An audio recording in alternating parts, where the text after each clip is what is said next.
Sa gilid ng kalsada, katabi ng maliit na palengke, matyagang iniihaw ni Mang Ruben ang mga litsyong manok na nakahanay sa maliit niyang pugon. Amoy na amoy sa paligid ang halimuyak ng usok at timplang pampalasa na siya mismo ang bumuo. Pawisan siya, subalit nakangiti habang pinapaling-paling ang mga manok. Madalas, kahit mahirap ang buhay, sinisiguro niyang bawat tumaraan ay naaakit sa amoy ng kanyang paninda. Presyong pangmasa, pero lasang panghari. Mahina niyang bulong sa sarili, habang pinapahira ng sarsa ang balat ng manok na unti-unting nagiging kulay ginto. Maya-maya may lumapit na ginang, si Aling Bebang. Kapitbahay nilang madaldal pero nakakatawa. Ruben, abay ang bango na naman na. Parang kahit hindi ako gutom mapapabili ako. Napangiti si Mang Ruben. Swerte ka, Bebang. Ikaw ang unang customer ngayong hapon. May libreng sausawan pa. Abay, ewan ko sa'yo. Sagot ni Bebang sabay tawa. Kung hindi lang talaga masarap yung timpla mo, hindi ako bibili araw-araw. Pero sige na nga, isa ngang manok. Baka magtampo ang pamilya ko kapag wala Habang iniabot ang bayad, sumigaw si Bebang. Hoy mga kapitbahay, dali na kayo, habang mainit pa. Hindi kayo magsisisi dito kay Ruben. Tumawa si Mang Ruben. Alam niya, sa likod ng pagbibiro ni Aling Bebang, malaki ang tulong ng ginang sa kanya. Libreng advertisement tuwing hapon. Habang patuloy ang bentahan, biglang dumating ang isang binatang nakaputing polo at maong pants. May dalang mamahaling bag. Ito ay si Arvin, college student, galing sa klase. Pagod, naiinitan, at halatang mainit ang ulo. Magkano ang isa? Tanong ni Arvin, malamig ang tono. 150 lang, iho. Magalang na sagot ni Mang Ruben. Agad na napataas ang kilay ni Arvin. Ha? Ang mahal naman para sa isang manok na nilagyan lang ng toyo at asin. Medyo natawa si Aling Bebang na naroon pa rin. Abay, hindi lang toyo at asin yan, iho. May sikreto yan si Ruben. Kaya nga dinadayo Napailing si Arvin. Tila na inis lalo. Sikreto? Baka naman trip nyo lang patungan ng presyo. Kasi wala namang choice ang mga tao dito. 150 para sa ganito. Nakakainsulto. Natigilan si Mang Ruben. Sanay siya sa reklamo. Pero ibang dating ng boses ng binata. Puno ng yabang at panlalait. Pasensya ka na, iho. Mahina niyang sagot. Kung gusto mo pwede kitang bawasan. Pero lalo lang itong nagpasiklab kay Arvin. Hindi ko kailangan ng awa. Ang punto ko, hindi worth it ang ganitong klase ng pagkain. Mas mabuti pang kumain na lang ako sa fast food kaysa bumili ng ganito. Tahimik ang paligid. Narinig pa ng ilang nakapila ang sinabi ng binata. Nakakunat ang no ng iba. Si Aling Bebang, hindi na nakatiis pa. Aba, iho. Kung ayaw mo huwag kang bumili. Hindi ka naman pinipilit. At saka mas malinis pa itong ihawan ni Ruben kaysa sa ibang kainan dyan. Huwag mong hinahamak ang tao. Ngunit imbes na makinig, lumingon si Arvin sa kanya. Tita, hindi niyo ko kasi alam. Sa panahon ngayon, dapat wise po ang tao sa pera. At kung ako lang, hindi ko tatangkilikin ng ganito, no? Humigpit ang hawak ni Mang Ruben sa pamalo ng ihawan. Gusto sana niyang magsalita, pero pinili niyang manahimik. Alam niyang walang saysay ang makipagtalo. Umalis si Arvin, hindi bumili. Iniwan ang amoy ng yabang sa paligid. Nagsimula na ring magsalita ang ibang tao sa pila. Grabe yung batang yun, hindi marunong rumispeto. Akala mo naman kung sino. Pinilit ngumiti ni Mang Ruben, pero sa loob niya ay talaga namang tinamaan siya. Hindi dahil sa sinabi patungkol sa presyo, kung hindi dahil sa hindi man lamang nakita ng binata ang hirap at puso sa bawat iniihaw niyang manok. Kinabukasan, maagang nagbukas si Mang Ruben. Pagod pa siya mula kahapon, pero kailangan niyang magtinda. Ganoon lagi ang buhay niya. Araw-araw, Walang tigil, para lang may maipon kahit kaunti. Hindi alam ng karamihan, may isa siyang lihim. Bahagi ng kinikita niya ay inilalagay niya sa isang fund. Tahimik niyang pinapadala iyon sa isang foundation na tumutulong sa mga kabataang gustong mag-aral pero kapos sa pera. At isa sa mga nakikinabang, walang iba kung hindi si Arvin. Ngunit hindi alam ni Arvin ang bagay na yon.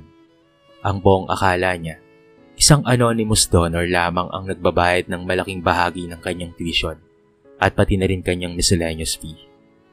Kaya kahit hirap ang kanyang ina sa pagbabayad ng iba pang gastusin, makakatuloy pa rin siya sa kolehiyo. Lumipas ang mga araw. Patuloy ang pagkikita nila ni Mang Ruben. Madalas dumadaan si Arvin. Minsan ay tititig lamang sa kanya na para bang walang pakialam. Minsan ay binabalingan pa ng biro sa barkada. Pare, tignan niyo yung nagtitinda ng lechon oh. Amoy usok buong araw. Kung ako sa kanya, ibang trabaho na lang ang gagawin ko. Sayang lang ang oras. Naririnig ito ni Mang Ruben, pero pinipili pa rin niyang manahimik. Sa tuwing nag-iisa siya sa kanyang tindahan sa gabi, nakatingin lamang siya sa langit. Panginoon, bigyan niyo po ako ng lakas. Alam kong hindi madali ang buhay pero sana'y magpatuloy pa ako sa pagtulong. Kahit hindi nila alam, kahit hindi nila makita, basta't may natutulungan ako. Habang lumilipas ang panahon, mas dumarami ang eksenang nagtatagpo ang landas ng dalawa. Sa isang pagkakataon, aksidenteng bumili ang isa sa mga barkada ni Arvin ng lechong manok. Naghati-hati sila. Grabe pare, ang sarap pala, sabi ng isa. Napilitan si Arvin tikman din. Tahimik siyang umunguya. Ayaw man niyang aminin pero masarap nga talaga. Ngunit imbes na purihin, binulong niya lamang. Siguro tsamba lang to. Napailing si Mang Ruben na nakakarinig. Hindi siya nagtampo. Sanay na siya, pero sa puso niya ay merong kakaibang kirot. Dahil hindi niya inaasahan na ang taong tinutulungan niya sa pag-aaral ay siya ring walang respeto sa kanya sa harapan ng marami. Lumipas ang ilang linggo. Naging parang natural na tanawin na para kay Ruben ang makita si Arvin at pati na rin ang mga barkada nito na dumaraan sa tapat ng kanyang pwesto. May mga pagkakataong dumidiretso lamang sila. Minsan ay napapatingin at kung minsan ay may mga birong hindi ka nais-nais na binibitawan. Ngunit sa bawat araw, hindi nawawala ang presensya ni Aling Bebang na parang tagapagtanggol niya laban sa mga walang galang ng kabataan. Hay, Ruben! Sigaw ni Aling Bebang isang hapon habang nagbibilang ito ng panindang gulay sa tabi. Huwag mo na lang dibdibin yung mga batang yun ha. Ako nga kung hindi lang ako takot sa nanay nila, baka nasampal ko na yung si Arvin. Napangiti si Ruben. Hayaan niyo na ho, Aling Bebang. Bata pa po sila. Hindi pa alam ang totoong hirap ng buhay. Bata? College na ang mga yon. Ang tanda na para mang maliit ng tao. Tumawa si Aling Bebang. Sabay kurot sa braso ng tindero. Alam mo kung ako lang ang estudyanteng tinutulungan mo. Hay nako, baka araw-araw akong bumibili ng manok mo bilang pasasalamat. Napatingin si Ruben. Bahagyang natigilan. Hindi niya alam kung sasabihin ba niya ang sikreto patungkol sa pagiging sponsor niya sa foundation. Ngunit pinili niyang tumahimik. Alam niyang hindi para sa pagyayabang ang ginagawa niya, kung hindi para lamang makatulong. Samantala, sa bahay ni na Arvin, masalimuot ang sitwasyon. Nakaupo siya sa maliit na mesa. Nakabukas ang laptop habang nasa kusina ang kanyang ina, si Aling Marites. Naabala sa pagluluto ng simpleng ulam. Ma, tawag ni Arvin. Dumating na raw po ba yung bayad sa tuition? Tumigil saglit si Marites. Sumilip sa anak. Oo anak, may nag-abono ulit. Yung sponsor na hindi nagpapakilala. Kaya nga nagpapasalamat ako sa Diyos at may ganong tao. Kung hindi baka napilitan ka ng huminto. Umiling si Arvin. Pero nakakainis din ma. Bakit kaya hindi nagpapakilala? Kung talagang gusto niyang tumulong, dapat ay magpakita siya para alam natin kung sino ang babalikan balang araw. Anak, sagot ng ina, Baka gusto lang niyang tumulong ng walang kapalit. Hindi lahat ng tao ay naghahangad ng kapalit. May mga taong masaya na kapag nakakatulong sila sa iba. Napailing si Arvin. Ewan ko ma, pero para sa akin, mas mabuti pa rin na alam ko kung sino ang tumutulong sa'yo. At saka, minsan naiisip ko, baka may kapalit din to. Wala namang libre sa mundong to eh. Tahimik lamang si Marites. Alam niyang ibang pananaw ng anak. Dala marahil ng kabataan at kakulangan sa karanasan. Isang araw, nag-organisa ang Universidad ni Arvin ng appreciation program para sa mga donors. Hindi obligadong tumalo ang mga anonymous sponsors, pero iniimbitahan pa rin sila. Naroon si Arvin, nakaupo sa gitna ng hall, kasama ng iba pang scholars. Tahimik lang siya, habang pinapakinggan ang talumpati ng dean. Magandang araw mga estudyante. Wika ng dean. Ang edukasyon ay isang karapatang dapat maabot ng lahat. Ngunit hindi natin maikakaila na may mga taong sa kabila ng sarili nilang hirap ay handang magbigay ng para sa inyo. Hindi man sila kakilala o hindi nyo man sila kilala, pero sila ang dahilan kung bakit kayo nandito ngayon. Nagpalakpakan ng lahat. Si Arvin ay napakunat ng noo. Hindi siya mapakali. May bahagi sa kanyang puso na nagtatanong. Sino kaya ang taong yun? Bakit niya ginagawa ito para sa akin? Samantala, habang nagaganap ang programa, si Mang Ruben ay nasa kanyang maliit na pwesto. Nag-iihaw pa rin. Hindi siya dumalo. Gaya ng kanyang nakasanayan. Hindi niya hilig ang spotlight. Mas gusto niyang manatiling tahimik. Nang gabing iyon, tumaan si Aling Bebang dala ang kanyang anak. Bumili sila ng 2 manok. Ruben, sabi ng anak ko ay may programa raw sila kanina sa eskwelahan. Mga donors daw ay pinasalamatan. Aba baka isa ka dun ha? Napangiti si Mang Ruben at umiwas na lamang ng tingin. Ay nako Bebang, kung ako man hindi ko na ipagsisigawan. Mas mahalaga natutulungan sila kaysa malaman ng lahat. Nagkibit balikat si Aling Bebang, ngunit hindi siya kumbinsido. Ewan ko sa'yo, pero alam kong may tinatago ka. Dumating ang araw ng midterm exam. Stress na stress si Arvin. Kailangan niya ng maraming oras para mag-aral, ngunit wala siyang masyadong ganang kumain. Nang pauwi siya galing sa library, nadaanan niya ulit ang pwesto ni Mang Ruben. Gutom na siya, pero naalala niya ang mga sinabi niya noon. Bakit ako bibili dyan? Mahal at hindi naman sulit, bulong niya sa isip. Ngunit kumakalam na ang kanyang sikmura. Wala na rin siyang dalang baon, kaya naman napilitan siyang lumapit. Isa nga, sabi niya, malamig pa rin ang tono. Agad namang inasikaso siya ni Ruben. Walang bakas ng tampo. Sige iho, eto bagong hango, mainit-init pa. Habang iniaabot ang manok, ay biglang nadula si Arvin at muntikan ng mabagsakan ng plastik. Mabilis na nasalo ni Ruben. Dahan-dahan lang iho. Nakangiti nitong sabi. Sayang ang pagkain. Napatingin si Arvin at saglit na natigilan. Sa mata ng matanda, walang isang galit, walang yabang, puro kabutihan lamang. Pero mabilis niyang iniwas ang tingin at nagmamadaling umalis. Sa susunod na linggo, ay magkakaroon ng events sa kanilang barangay. Fiesta. May kantahan, sayawan, at pati na rin palaro. Naroon din si Arvin, kasama ang kanyang mga kaibigan. Siyempre naroon rin si Mang Ruben. May stall ng lechong manok sa gilid. Pare, bili tayo kay Mang Ruben. Aya ng isa sa barkada. Ayoko. Mabilis namang sagot ni Arvin. Nakakaya. Parang bumababa ako ng level kapag bumibili sa kanya. Narinig iyon ng isa pang kaibigan at natawa. Loko ka talaga Arvin. Ikaw na nga itong may sponsor para makapag-aral Tapos ganyan ka pa magsalita. Dapat nga mas humble ka Biglang sumimangot si Arvin. Anong sponsor? Hindi naman kayo nakakaintindi. Hindi ko kilala yun.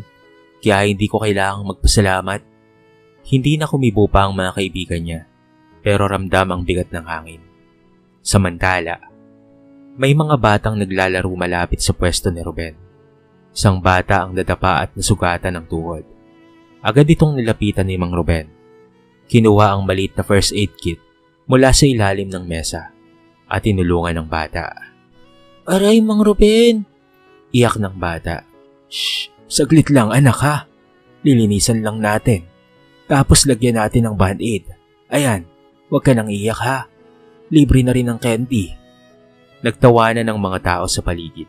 Si Mang Ruben talaga parang doktor. Tahimik lamang na pinanood ni Arvin ang eksena mula sa malayo. May kakaibang kumurot sa dibdib niya, pero pilit niyang binabaliwala. Habang tumatagal, lalong lumalalim ang gap sa pagitan ng magkaibang mundo ni na Arvin at Mang Ruben. Ngunit unti-unti na ring nahuhulog ang maskara ng binata. Hindi niya man aminin, pero nakikita niya ang kabutihan ng tindero. At darating ang sandali na mabubunyag ang lahat. Dumaan ang isang linggo. Papalapit na ang finals. Abala si Arvin sa pag-aaral. Halos wala na siyang oras para sa sarili. Ngunit sa kabila ng kanyang pagsusumikap, ramdam niya ang bigat ng gasto sa universidad. Isang gabi, dadatnan niyang umiiyak ang kanyang ina sa kusina. Hawak ang resibo ng kuryente. Ma, bakit ka umiiyak? Tanong niya. Nakakunot ang noo.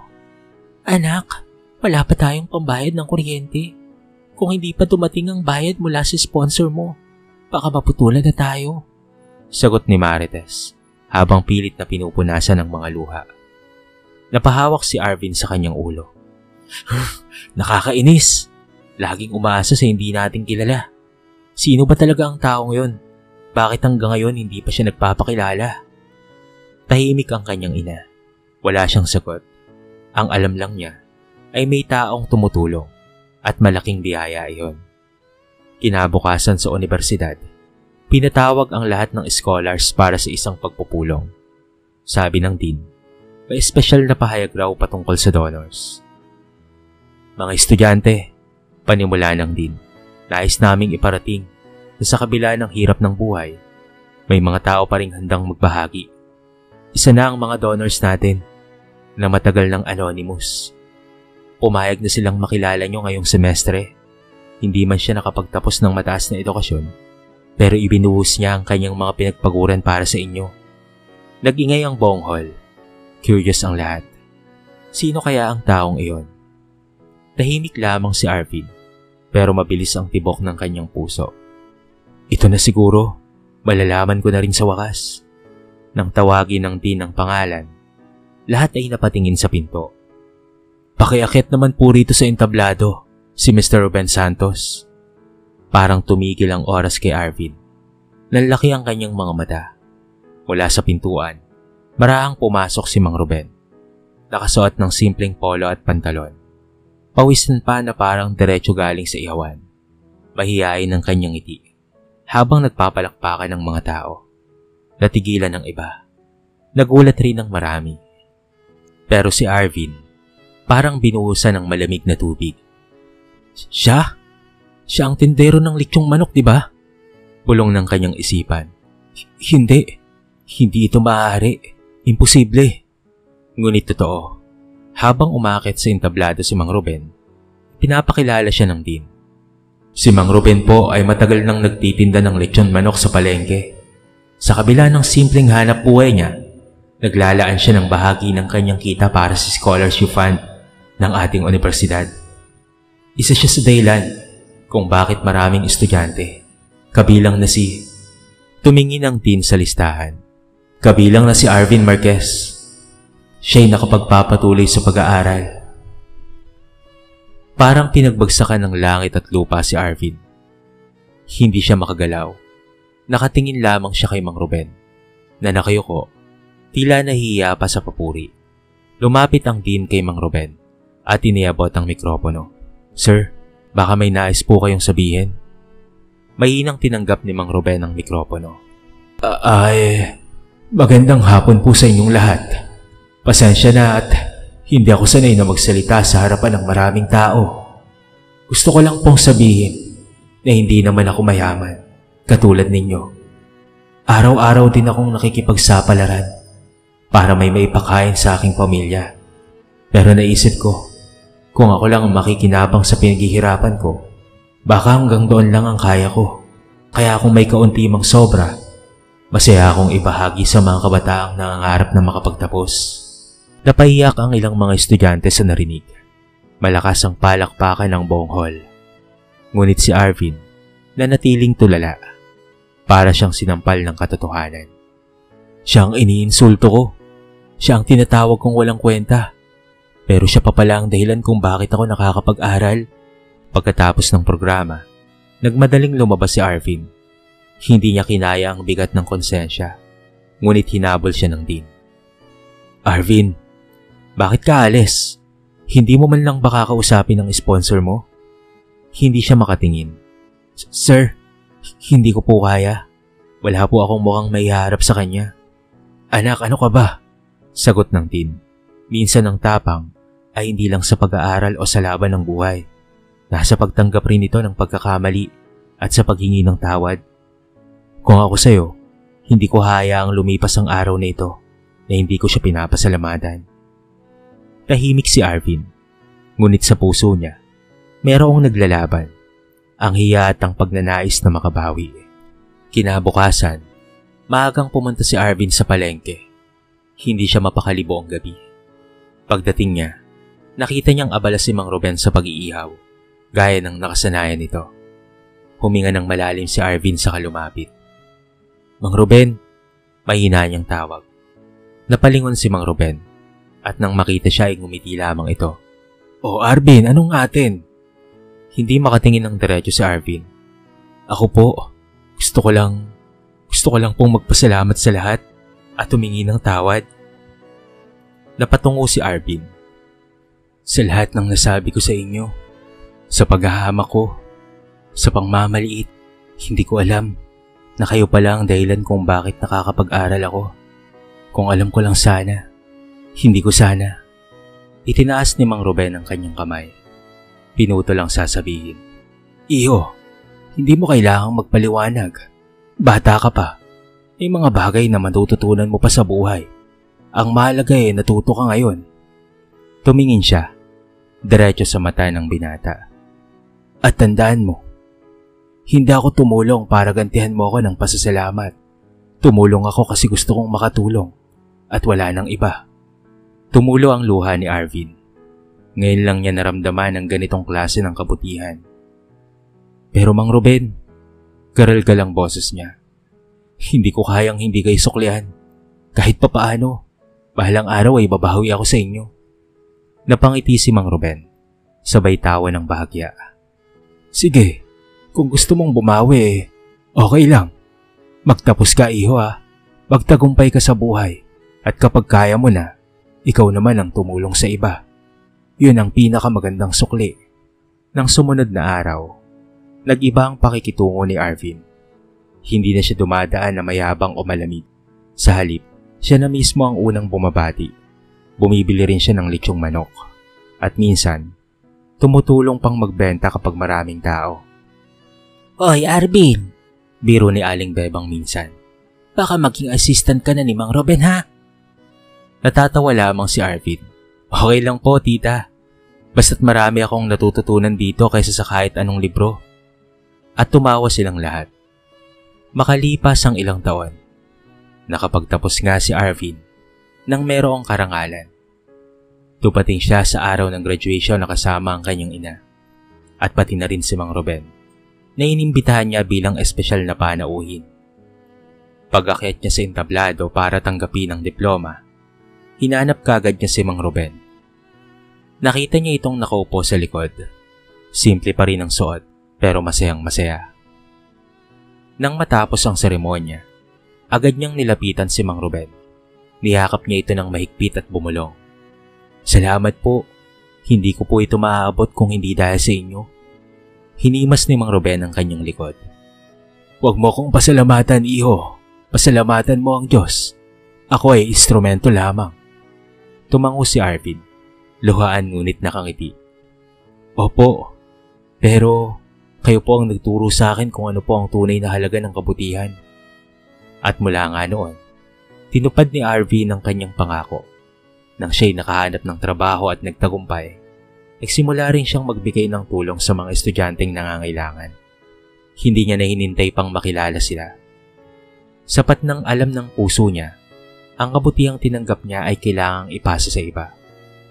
At sa bawat pagkakataong makikita niya si Mang Ruben, hindi na siya ang mayabang na binatang nanlalait, kung hindi mapagpakumbabang lalaking may utang na loob at paggalang.